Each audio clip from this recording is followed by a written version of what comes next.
수평하면서 서로 평행한 두 개의 레일 왼쪽 끝에 원통형 도선이 정지해 있습니다. 그리고 레일이 포함하는 면에 대해서 밑으로 수직한 방향으로 기운이란 자기장이 가해져 있습니다. 원통형 도선의 전류 I가 그림과 같이 흐릅니다. 그러면 이 원통형 도선은 자기력을 받게 됩니다. 원통형 도선에 작용하는 자기력의 방향 정해보도록 하겠습니다. 전류 I가 흐르는 길이가 D인 직선 도선이 균이란 자기장 내에 있을 경우에 직선 도선에 작용하는 자기력 수학적으로 이렇게 표기합니다.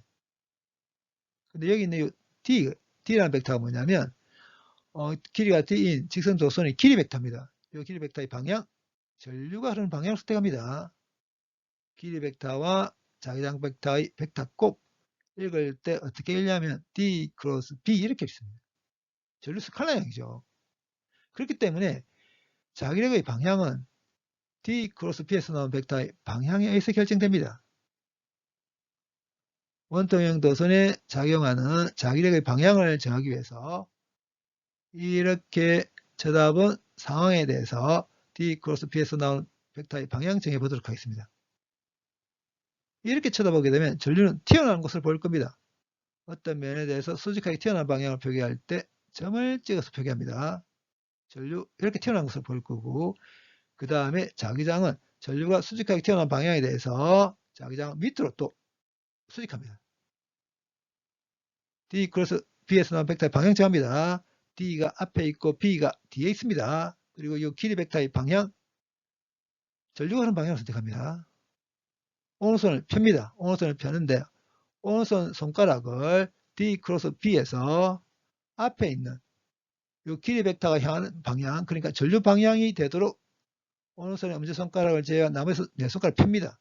이렇게. 그리고 손바닥은 어떻게 되도록 만들냐면 D 크로스 B에서 뒤에 있는 자기장 벡터 방향을 향하도록 손바닥을 펴니다. 이렇게. 그런 다음에 오른손 엄지손가락을 제외한 나머지 네 손가락을 감쌌을 때 엄지손가락이 향하는 방향이 D 크로스 B에서 나온 벡터의 방향에 해당됩니다. D 크로스 B에서 나온 벡터의 방향이 정해졌습니다. 이 말은 원통형 도선에 작용하는 자기력의 방향이 정해졌다는 뜻입니다. 오른쪽 방향으로 작용합니다. 그 다음에 자기력의 크기 정해보도록 하겠습니다. D 크로스 B에서 나온 벡터의 크기가 어떻게 되냐면 dB 산시타에 해당됩니다. 여기다 전류 곱해버리게 되면 자기력의 크기, 근데 여기는 시타가 뭐냐면 전류와 자기장 사이 각입니다. 근데 제가 좀 전에 어떤 표현을 썼냐면 전류가 어떤 면에 대해서 수직하게 튀어나오고 거기에 대해서 자기장은 밑으로 수직하다고 했었습니다. 이 말은 시타가 90도라는 뜻이죠. 사인 90도 1되죠. 그렇기 때문에 자기력의 크기 IDB에 해당됩니다. 레일의 왼쪽 끝에 정지해 있던 원통형 도선의 크기 IDB에 해당되는 자기력이 오른쪽으로 작용합니다. 그러면 원통형 도선은 어떻게 움직이냐면 구르기 시작할 겁니다. 원통형 도선이 레일 위에서 구른단 말은 레일상에서 위치가 바뀐다는 뜻이죠. 위치가 바뀐다 하더라도 전류는 여전히 흐르고 있다고 가정했습니다. 이게 뭘 뜻하냐면 원통형 도선이 레일상 위치 어디에 있던 일정한 크기의 자기력을 오른쪽으로 받을 거라는 걸 뜻합니다. 그럼 왼쪽 끝에 정지해 있던 원통형 도선이 일정한 크기의 오른쪽으로 작용하는 자격을 받아서 레일상에서 미끄러짐 없이 굴러서 움직이다가 오른쪽 끝에 왔다고 하겠습니다. 오른쪽 끝에 온 순간 속력 구해보도록 하겠습니다. 레일의 왼쪽 끝에 있던 원통형 도선이 오른쪽 끝으로 옮겨졌습니다. 이게 뭘 뜻하냐면 자기력이 일을 했다는 걸 뜻합니다.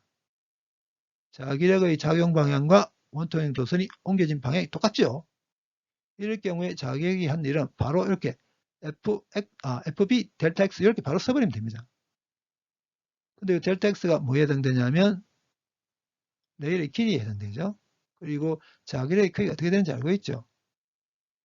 그래서 왼쪽 끝에 있던 원통형 도선을 오른쪽 끝으로 옮겼을 때 자기력이 한 일 IDBL에 해당됩니다.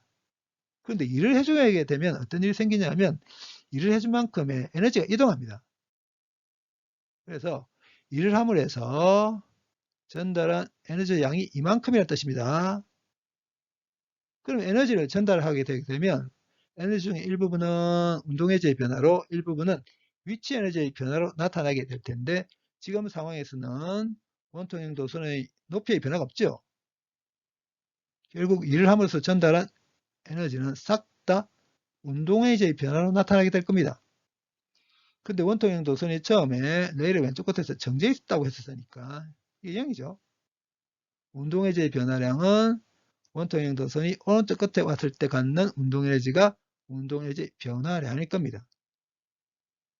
그럼 오른쪽 끝에 왔을 때 원통형 도선이 갖는 운동에너지, 앞으로 나가는 운동에너지 2분의 mv 제곱, 그 다음에 원통형 도선이 왼쪽 끝에서 오른쪽 끝으로 그냥 오진 않았습니다. 미끄러짐 없이 굴러서 왔습니다. 구른단 말은 원통의 단면의 중심을 수직하게 전환축으로 회전축을 해서 이렇게 뺑 회전한다는 뜻이죠. 그 말은 회전 운동에너지까지 다 생각해야 된다는 뜻입니다. 회전 운동에너지에 들어가는 이 I, 과속 모멘트죠. 원통의 단면 중심을 수직하게 전환축을 회전축을 해서 뺑 돌릴 경우에 관성 모멘트 2분의 mr 제곱입니다.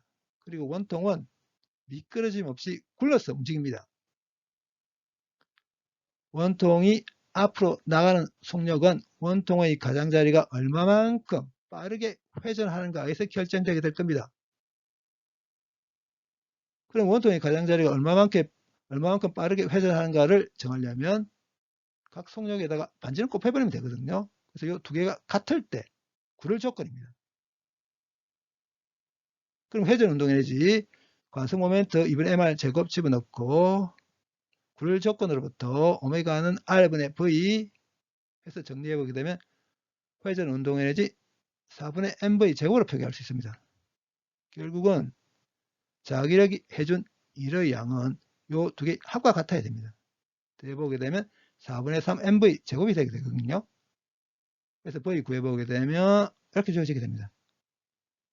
레일의 왼쪽 끝에 정지해 있던 원통형 도선이 일정한 크기의 자기력을 받아서 미끄러짐 없이 굴러서 오른쪽 끝에 왔을 때 갖게 된 속력 구해보게 되면 0.93m/s 나오게 됩니다.